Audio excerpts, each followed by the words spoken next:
Good afternoon, everyone, and welcome to today's webinar, Funding Opportunities for Your Community in 2024, Community-Based Organizations, hosted by the Bureau of Justice Assistance. At this time, it's my pleasure to introduce Michelle Garcia, Deputy Director for Programs within BJA, to begin the presentation. Michelle? Thank you so much, Daryl. Hello, everyone, and welcome to today's webinar. As Daryl said, my name is Michelle Garcia, and I serve as our Deputy Director at the Bureau of Justice Assistance, and I'm joined today with my colleague, Tenzing Ladon, who is a Senior Policy Advisor, and whom you will meet shortly. Next slide, please. So today we will provide an overview of the Office of Justice Programs and the Bureau of Justice Assistance. We are going to cover planned solicitations for which community-based organizations are eligible applicants. We'll also provide you with some resources that might assist you while you're considering applying or working on an application. And then we've also built in time at the end of our presentation to answer any questions you may have. As Daryl mentioned, we encourage you to enter questions as we go through the presentation in the Q&A section, and we'll also try and answer questions there as we go through. Next slide, please. Before we start, we would like to get a little bit more of a sense of you and your experience in applying for federal funding and particularly BJA funding. So using the polling feature, please tell us, have you ever previously applied for federal funding? We know that many community-based organizations have a varying degree of experience in applying for funding from the federal government, and this is for any federal agency. So not just the Department of Justice, this could also include the Department of Education, Health and Human Services, or any federal agency. I'll give you just a few more seconds. And Daryl, could you close the poll, please? And Daryl, could you please share the polling results? There we go. Thank you so much. So it looks like we have varying experience amongst the participants. For those of you that answered, it looks like most of you have had experience applying for federal funding previously, but a significant number of you have not. And so, as I said, we'll give some resources at the end that might help you in considering whether federal funding is right for you. Our next question is, have you previously applied for funding specifically from the Bureau of Justice Assistance previously?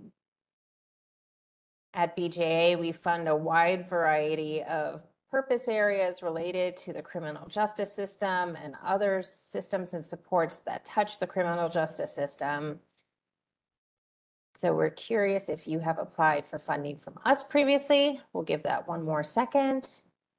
And Daryl, could you go ahead and close the poll, please? Thank you.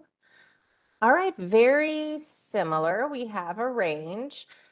For those of you that answered, it looks like about twice as many of you have not applied for federal funding for funding specifically from BJA than have. So we're very excited to have you here so we can tell you more about the funding that we have that might be able to assist you. Lastly, we'd like to know, have you been successful in your applications? So if you have submitted an application to BJA previously, did you receive a BJA award? And if you've not applied to us previously, please select not applicable. One of the things that I will note is that for the majority of our solicitations, which are competitive, and I'll talk a little bit more about that in a moment, we receive many, many more applications than we have the ability to fund. And so if you have previously applied and have not received an award, that is not necessarily an indication about your program, the work that you do, or even necessarily about your application. It's just a recognition that often we have to make very difficult decisions. All right, Daryl, could you close that poll, please? Okay, and again, we have some mixed results. About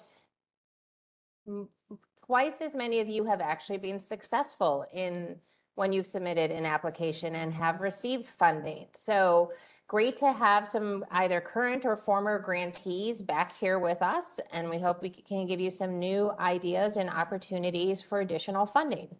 Next slide, please. So many of you indicated you had not applied for funding from the federal government or from the Bureau of Justice Assistance previously. So I want to provide a little bit of an overview of the Office of Justice Programs, or OJP. OJP, along with our sister agencies, the Office on Violence Against Women and the Office of Community-Oriented Policing Services, are the grant-making arms of the Department of Justice. OJP is comprised of 6 program offices, all of which provide grant fundings.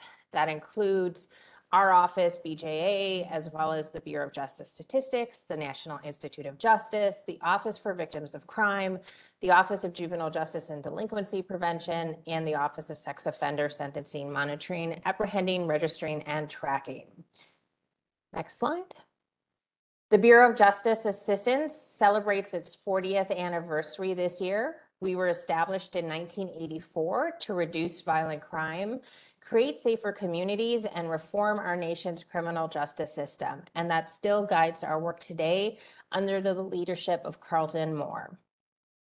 Our work focuses in 3 primary areas: investments, so providing grant funding, supporting diverse activities and goals all across the nation; sharing knowledge, so identifying promising practices, innovative responses, creating guidance for the field, providing training and technical assistance in order to assist you in the work that you do.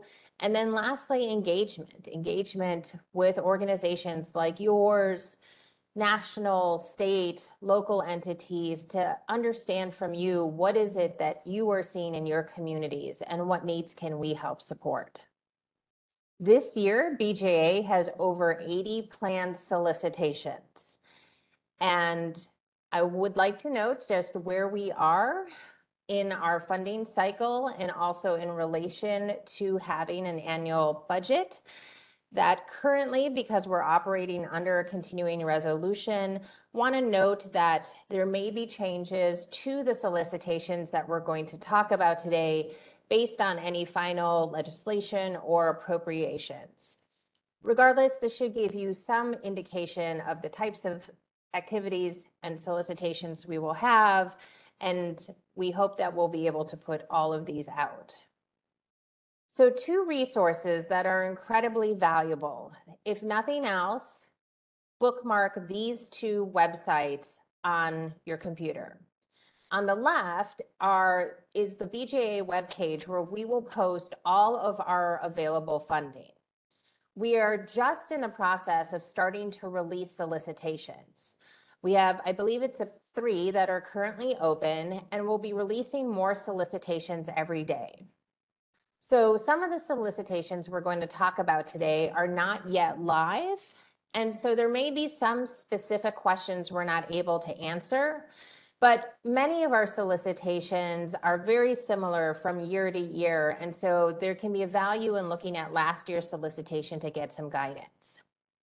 But as we release solicitations, you'll find them on this available funding page, and one of the features of this page is a search ability.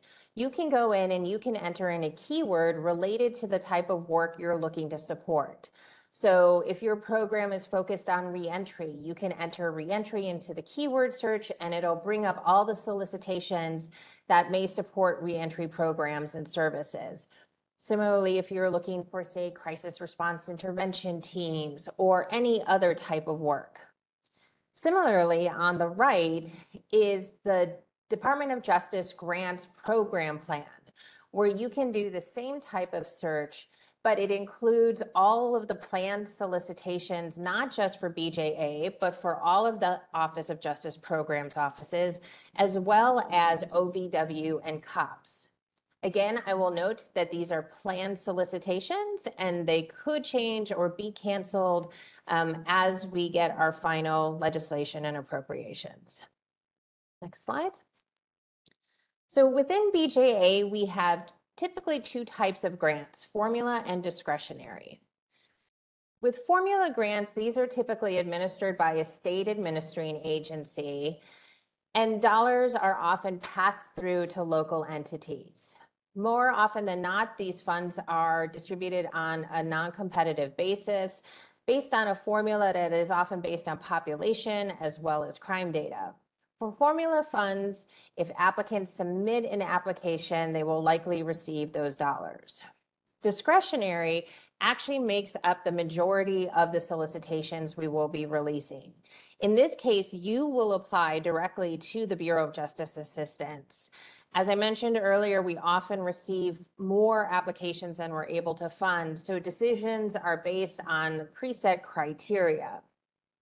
These are awards that will go directly to you and that you would then be responsible for administering. Next slide. So I want to highlight just a couple of our formula grants. As I mentioned, often these will go to a state administrating agency who will then distribute those funds in their state. So I encourage you, if you do not already have a relationship with the state administrating agency in your state, to develop one. We'll put a link in the chat where you can find the information on your SAA. Our largest formula program, and really our flagship program for funding criminal justice and related efforts, is the Edward Byrne Memorial JAG Assistance Grant. And you'll see there's 9 very diverse purpose areas under which JAG funding supports. Again, we ask that you look at your state administrating agency for more information about how to access Byrne JAG funds in your state. Across the nation, we see that states and local units of government are using these awards very broadly. Next slide. Last year, the Bureau of Justice Assistance awarded 56 awards to states totaling over $209 million.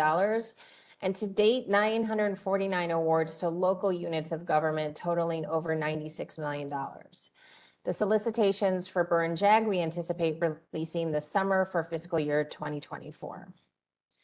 The second formula program I'd like to mention is a relatively new program called the Byrne State Crisis Intervention Program. Byrne SCIP was established by the Bipartisan Safer Communities Act, which was signed into law in 2022. And it provides 5 years of funding, $150 million each year, to provide states with funds to implement state crisis intervention court proceedings and related programs or initiatives focused on reducing gun violence and preventing suicides and homicides. Again, states are receiving these funds and then passing them through to local entities.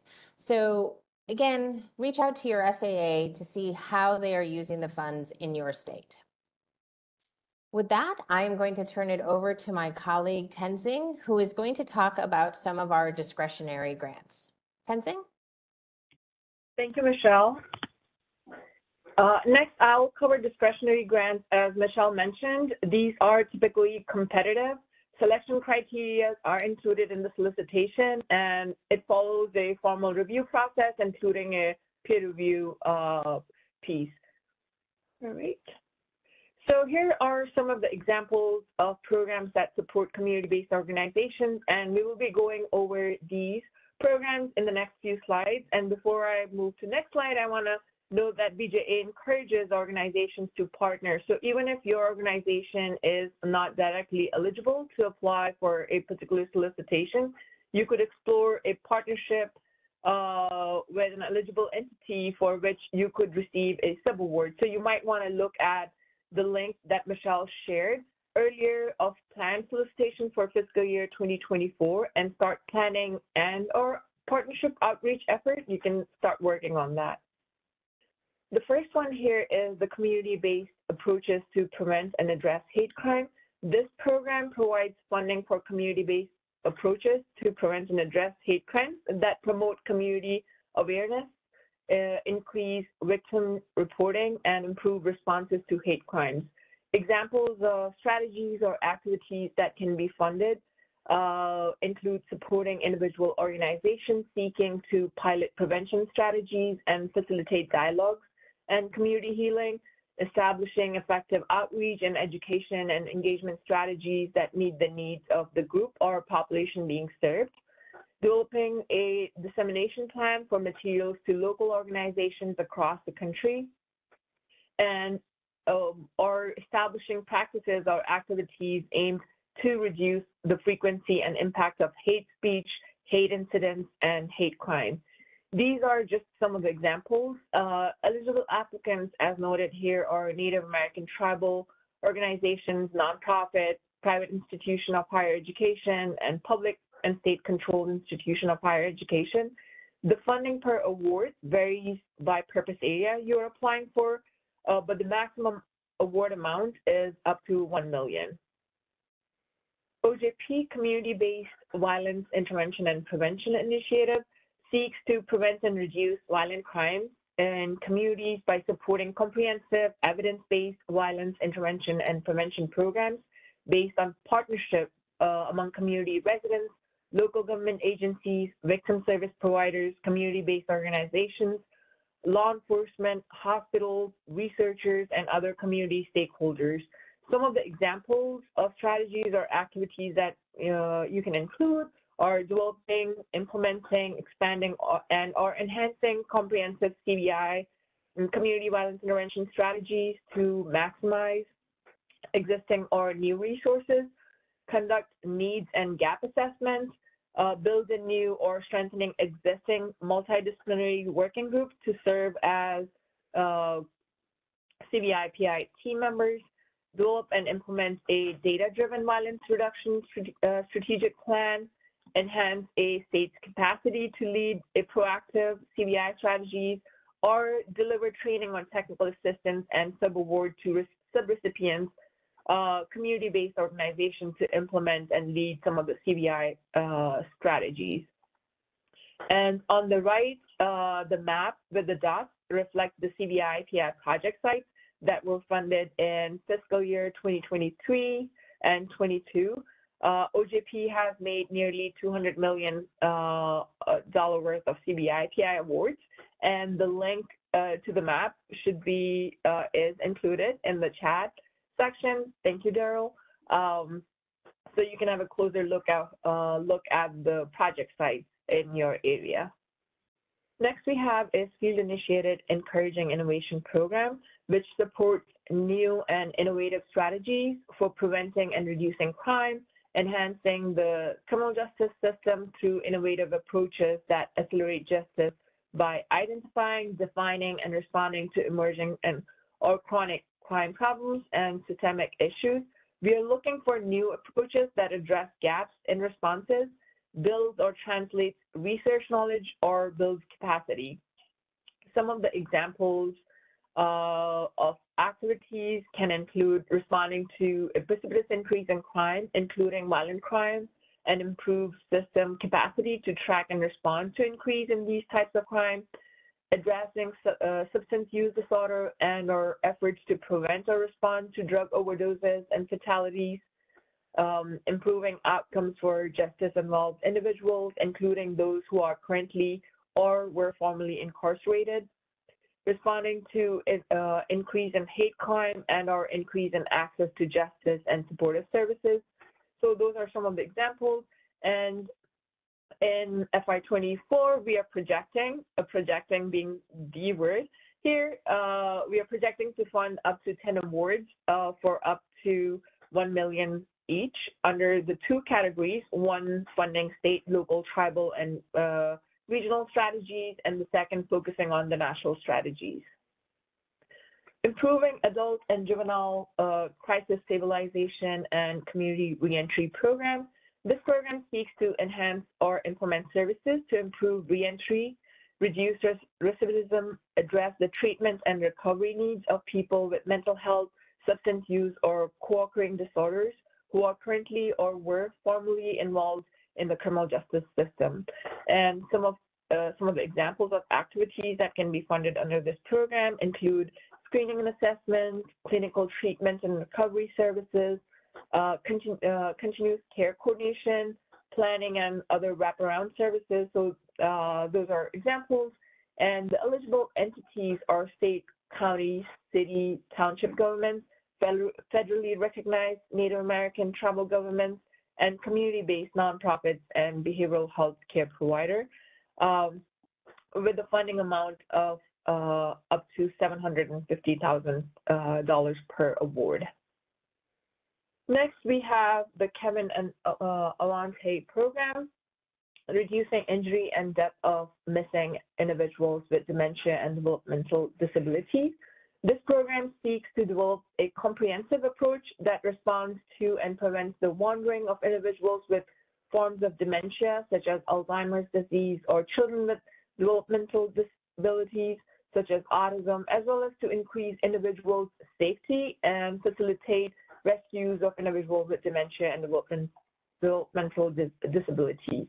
Some of the activities that can be funded include a locally based proactive program, a tracking technology, public awareness for missing person prevention and response information, community partnership, alert or notification system of some sort. Eligible applicants include law enforcement and other public safety agencies, healthcare agencies, and nonprofits working in this field.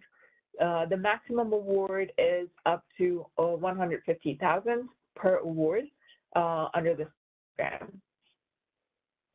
Reimagining Justice, Testing New Models of Community Safety. This program focuses on development and testing of new and innovative approaches to improving community safety and trust. That is an alternative to traditional enforcement mechanism for neighborhoods that are experiencing that can be funded include creating an innovative strategies or models to improve community safety, focus on economically disadvantaged neighborhoods where crimes are persistent and concentrated, engaging residents and leaders in the target area in development and implementation of the safety model, working with research partners to assess the need, document implementation, and develop tools to support the field, or build capacity of local resources and institutions that have ability to reduce and prevent crime. And lastly, fund and administer civil wars and provide training and technical assistance. So these are just some examples. Maximum funding per award is up to $2 million, and eligible entities include federally recognized Native American tribal governments and tribal organizations, nonprofits, private, public, and state-controlled institutions of higher education, and local non-law enforcement government agencies. Next, we have the Second Chance Act, Community-Based Reentry Program. The Comprehensive Community-Based Adult Reentry Program provides an opportunity for nonprofit service providers and federally recognized tribal governments to implement or expand the reentry program that demonstrates strong partnership with corrections, parole, probation, and other reentry service providers to provide a critical transitional services as individuals return from incarceration back into their communities. And some of the examples of activities that can be funded through this program are service coordination and tracking, gender-specific and trauma-informed programming and services, individual or group mentoring, peer support, educational, literacy, and vocational services, substance use and mental health disorder treatment and recovery services, connection to physical health care, services to support family reunification and restoration, assisting in securing safe and affordable housing, civil legal assistance services, staff training to improve competency in working with and supporting the needs of individuals who are or have been incarcerated.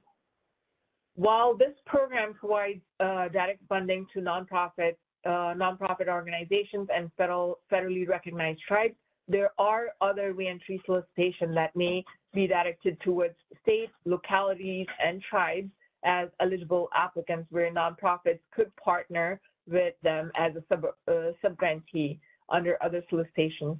For example, partnering with state and local as sub-grantee in order to provide more comprehensive community services. For this solicitation, the maximum award is up to $750,000 per award. The Second Chance Act Community-Based Incubator Initiative. So community and faith-based organizations provide critical reentry services for people returning from incarceration to their communities. However, many community-based organizations face a significant barrier directly accessing and managing federal grants. With this solicitation or this program, BJA seeks to fund an intermediary organization that will design and administer a competitive incubator initiative for community and faith-based reentry providers. These intermediary organizations will provide subawards, oversight, and comprehensive training and technical assistance services to help build capacity, capability, and sustainability among community-based subawardees to meet the needs of people returning home from incarceration and to apply for and manage private and public grant fundings in future. In collaboration with BJA, applicants will competitively select community-based organizations to receive subawards that can range from $50,000 to $150,000. And even if you don't end up applying for this grant directly, we encourage you to please keep an eye out on award announcements for more information on some of these subawards also. The maximum award amount is up to $4 million to eligible nonprofits that will serve as intermediary organizations. Second Chance Act, improving adult reentry education and employment outcome programs. This program supports correctional systems and nonprofit organizations' ability to implement and expand education and employment programs that serve individuals during their incarceration and throughout their period of reentry into the community. And some of the examples of activities that can be funded under this program include screening and assessment tool, educational and vocational programming, including partnership with colleges and universities, activities supporting federal Pell Grant reinstatement for students who are incarcerated, career training programs, developing partnerships with local employers, conducting reentry career planning, subsidizing wages or other employment costs, transitional services, staff training, tracking or monitoring employment outcomes are some of the examples. Maximum award amount is up to $900,000 to eligible applicants, which are state, city, or township, county, and federally recognized Native American tribal governments, public and state institution of higher education, independent school districts, nonprofit, for-profit organizations, other than small businesses. Improving substance use disorder treatments and recovery outcomes for adults in reentry programs. So this program supports nonprofit organizations and state, county, local, and tribal governments as they work to establish, expand, and improve treatment and recovery support services for people with substance use disorder or co-occurring substance use and mental health disorder during their incarceration and upon reentry into their communities. And some of the example of activities that can be funded include implementation or expansion of substance use disorder or co-occurring substance use and mental health disorder treatment services, recovery support services, hiring personnel, medication to support substance use disorder programming, harm reduction or reentry, transitional or recovery housing, contract for in reach or continued treatment or recovery support services, information sharing, process and outcome evaluation. For this, the maximum award amount can be up to $1,125,000, which should include the no-cost training and technical assistance. Smart Reentry Housing Demonstration Project. This is a new proposed programming in fiscal year 2024. It's proposed, focusing on reentry housing, specifically providing funding to federally recognized Native American tribal government and nonprofits to help assess targeted jurisdictions' reentry system, identify strengths and gaps, and build capacity for improving housing options for adults released from prison or jail. This program was proposed based on feedback we received from the field, and the maximum award amount can be up to $1 million per award. The Stop school violence program equips students and educators with necessary resources to identify and prevent violence at school. The program provides funding to support threat assessment, mental health training, anti-bullying training, as well as developing technology-based solutions such as anonymous reporting system to increase school safety. Our sister agency, COPS Office, administers a companion program that is focused on door locks, cameras, and other target hardening measures. Some of the examples of activities that can be funded through this program are developing and operating technology solution, developing and implementing a multidisciplinary behavioral threat assessment, developing and implementing an intervention team, train school personnel on preventing school violence, educate students on how to prevent school violence, providing training for law enforcement working in school setting, hiring school support personnel to prevent school violence are some of the examples. So applicants can apply under two categories. Category 1, eligible applicants are state government or public state-controlled institution of higher education with a maximum award amount of up to $2 million per award. And under category 2, eligible applicants are local and local government, city, township, county, and federally recognized Native American tribal governments, as well as unit of local government, nonprofits, independent school districts, and private institution of higher education. The maximum award amount is up to $1 million per award. And the last one under the discretionary grant that I have here is the Visiting Fellows Program. The program invests in current and future leaders in criminal justice field, and it brings talent and expertise from the field to BJA to inform policy and practices.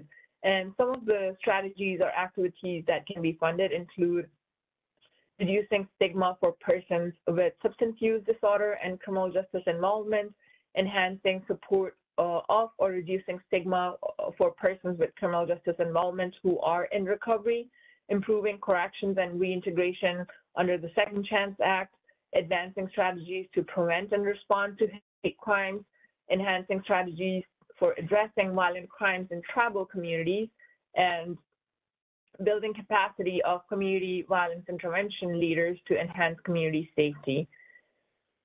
So eligible applicants are listed here, so I'm not going to say that. We are specifically looking and encourage people with lived experience to bring their knowledge and perspective to BJA and to the field.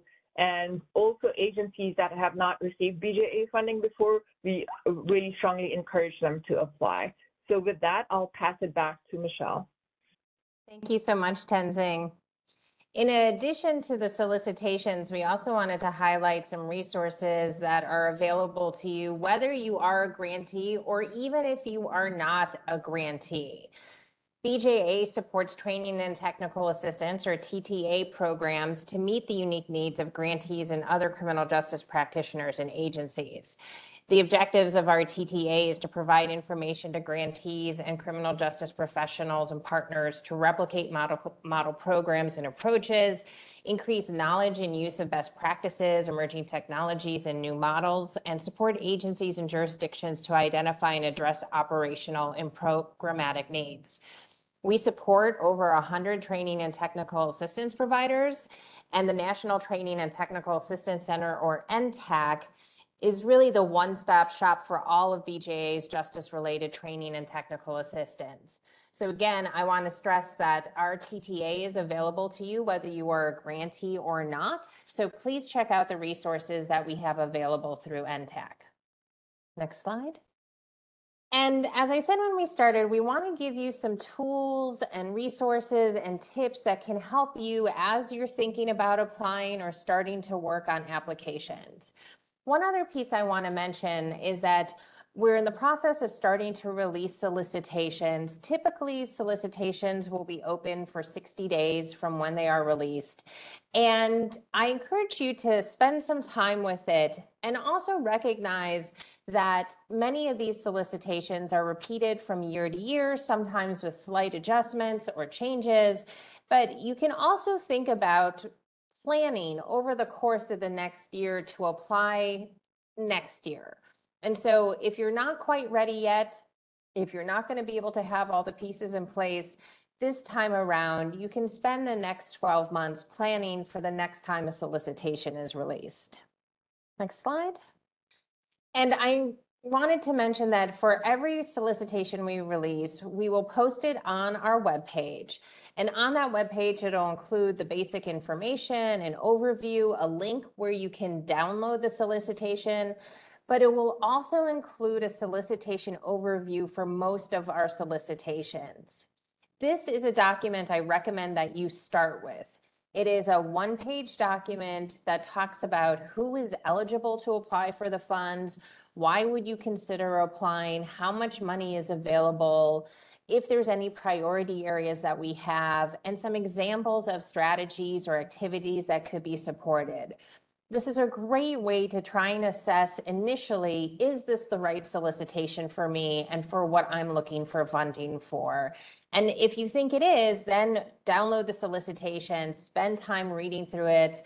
Our solicitations tend to be lengthy documents, but that's because they include all the information that'll help you in preparing and submitting your application. Next slide.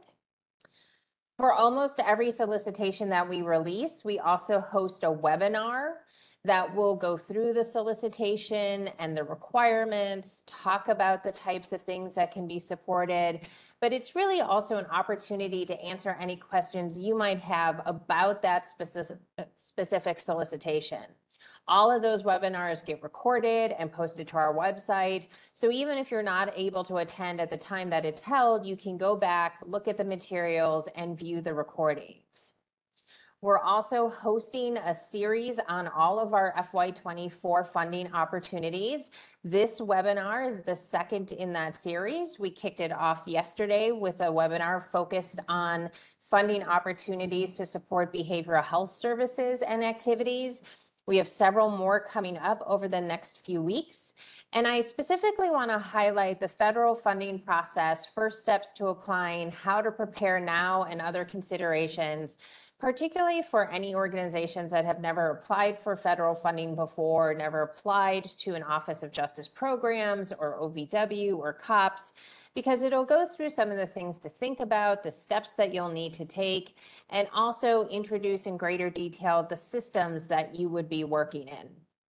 Again, all of that is available on our website and the links are available. So I want to mention that I've actually spent most of my career in the nonprofit sector, and I spent a lot of time applying for federal funding and for OJP funding, sometimes successfully, sometimes not successfully. But one resource that I found to be the one that I always went to first was this, the OJP Grant Application Resource Guide. This is really the start to finish guide on all elements of the application and application process.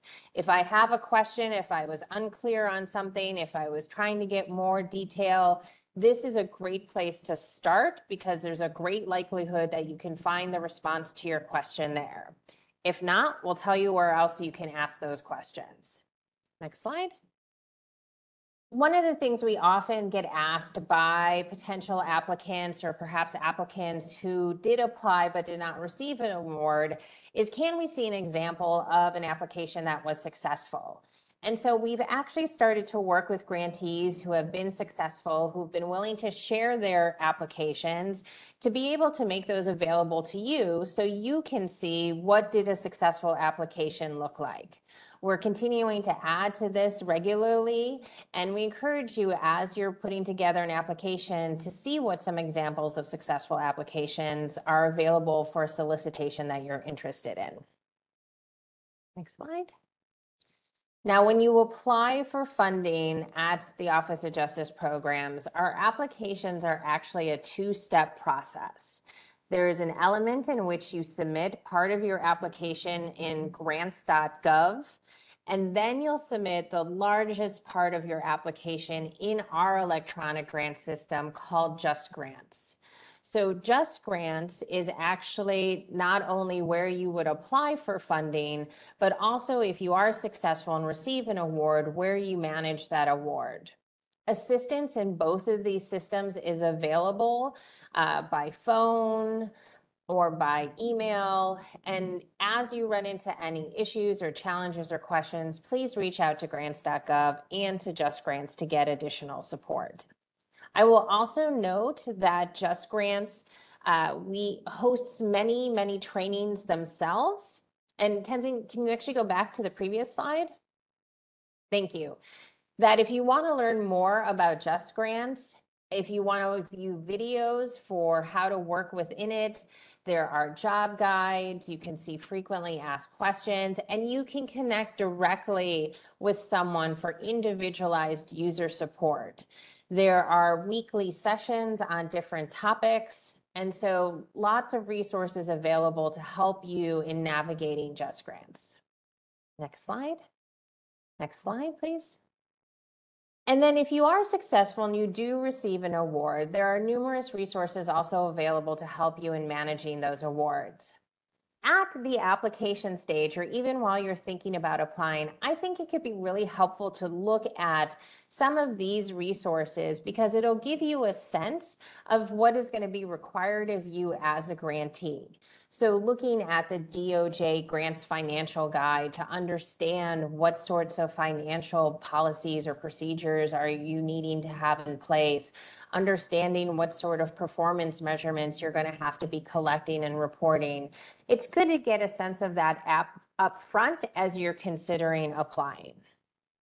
Next slide. And as I mentioned, we are starting to release our solicitations and more will be coming out every week. And how do you stay notified? Well, there's a couple different ways. You can actually subscribe to the OJP funding alert, and this will not only give you alerts of when new solicitations are released, but it'll also provide application tips. If you go to the website ojp.gov/subscribe, you can subscribe there, or you can also text your email address to 468-311, and that will subscribe you to those alerts.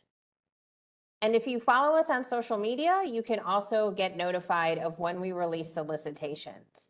Announcements about when solicitations are posted are shared on Facebook and on X. And you can find additional information about the Bureau of Justice Assistance on our YouTube page. And as I mentioned, we also post all of our solicitations on our website. And then lastly, as you're working on an application, if you were not able to find an answer to your question anyplace else, please contact the OJP Response Center, either by email or phone, and they should be able to assist you with any questions you might have. With that, we are going to turn it over to you and to see what questions you have. I know many people have already been entering questions into the Q&A, and we have been attempting to answer those. And so we'll go through some of those now so folks have an opportunity to hear the questions and the answers. Can one organization submit more than one proposal?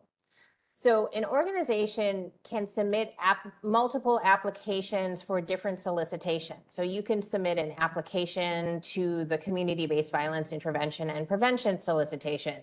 You could submit an application to field initiated or community approaches to prevent and address hate crimes. However, typically it's not allowed, or we do not recommend that you submit multiple applications under a single solicitation.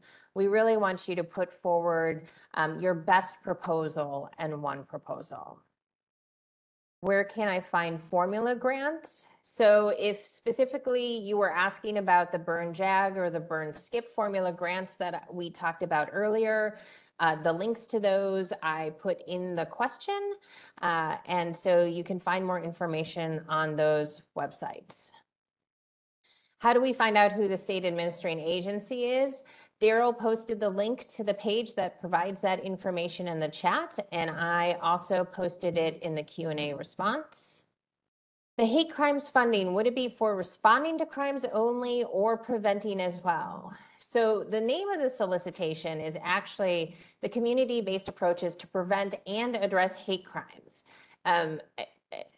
This solicitation hasn't been released yet, But we do anticipate that prevention would be included. Again, noting that things could change as we're waiting for final legislation and appropriations.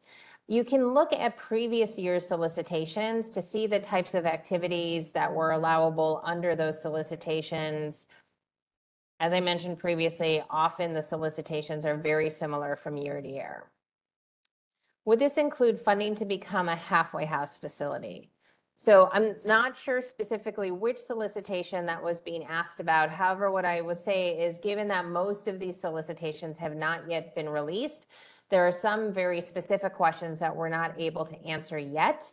But if you subscribe to get alerted of when solicitations are released, you should then be able to look into the solicitation to see if that kind of activity would be supported. Do BJA grants support reentry through the arts programs? Again, I would say it depends. As Tenzing mentioned, we have a really large portfolio of programs and solicitations that support reentry activities. And so reentry through the arts may be an eligible activity under one of those solicitations.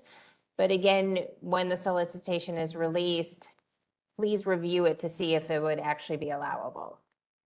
Will we get a copy of this information? I saw a couple people asked about that.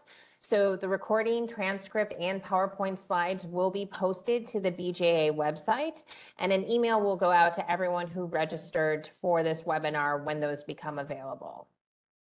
It was asked, where can we find more information on the Second Chance Act? And so I added a link to a BJA page that has more information on the Second Chance Act. You could also just go to the BJA website and in our search bar, put in Second Chance Act, and it'll point you to multiple resources on SCA. Question was asked, I work for a for-profit organization that carries out project management for our county government's anti-violence programs. Since we're neither a nonprofit nor technically a governmental agency, would we still be eligible for any of these grants? We actually do have several solicitations under which for-profit organizations and small businesses are eligible. So again, starting with those solicitation overview one-pagers to see who is eligible is a great starting point. But also want to highlight, Tenzing mentioned this earlier, for solicitations where your organization may not be eligible to directly apply, you could also still partner with an organization that is eligible, under which you could receive a subaward. If we wanted to partner with a community college and a peer support agency to provide support for people getting out of jail, which of the Second Chance Act grants would be the best to apply for? So again, because these solicitations have not yet been released, can't specifically answer at this time, would encourage you to go and look at the previous year's solicitations to see where it might be the best fit, so that when the solicitation is released, to see if that is something that would still apply. Regarding the school safety opportunity, are youth after-school community-based facilities, i.e. boys and girls clubs, eligible to apply? So I know nonprofit organizations have been eligible applicants under the Stop School Violence program. And once again, since the solicitation hasn't been released, look at the previous year's solicitations to provide perhaps some guidance. And when it is released, definitely check out that solicitation overview to see if something like a Boys and Girls Club is eligible. I don't see the February 26th webinar and applying on the site. We are still posting registrations as we get closer to the date. So check back. I would say either end of this week or next week, and the registration for that should be available on our website. Are awards ever made to two nonprofits coming together for submission with one as a prime and other as a sub? Absolutely. And we highly encourage these types of partnerships and collaborations. What is the number to text and sign up again? That number is 468-311. How many years are these grants usually for, and can you reapply? It varies by grant program. I would say more often than not, they are 3 years or 36 months. And some cases, they may be a little bit longer, some cases 2 years, but 36 months tends to be the most common length of time. Depending on the program, you might be able to apply. Some of them are structured in such a way that they have categories where the first category might be planning and development, and then a second category might be implementation. So really encouraging an application at one point in time to do that planning work and then to apply again subsequently to do the implementation work. In some cases, there's an ability to apply to enhance things that have already been happening with previous funding. It will really depend on the program itself, and that information is typically available in the solicitation. And I think that is our last question. Daryl, are you seeing any that I did not get to? Actually, one came in the chat, Michelle. I think it's very relevant and a great question. And it asked, after receiving an award, is there a checklist for awardees to follow? They're new to federal funding, but there seems to be so many mandatory steps and systems. It'd be nice if there's a checklist. And what I'll do is I'm going to enter the DOJ application submission checklist into the chat for everybody to access. That's going to get you the how to as far as the systems, the process, and what you'll need to do in applying. And then, as Michelle had mentioned, the February 26th webinar will go into more detail on that process. So that'll be a good resource to come in handy prior to participating in that. Yeah, and Tenzing, if you could go back to slide 39. So that is the resources that I mentioned that are really geared towards grantees. And so it's not specifically a checklist, but it is a good overview of the types of things that grantees should be aware of and need to know in terms of managing an OJP or federal award. And I would start here, and then if you have specific questions, please don't hesitate to reach out. All right. With that, if you do have additional questions after this webinar concludes, as we mentioned, the slides will be sent out to everyone. They include mine and Tenzing's contact information. Don't hesitate to reach out if you have additional questions. And perhaps we'll see you at another webinar in the series. We thank you all so much for your time and wish you all the best of luck in your applications. Thank you, everyone. So on behalf of the Bureau of Justice Assistance and our panelists, we want to thank you for joining today's webinar. This will end today's presentation.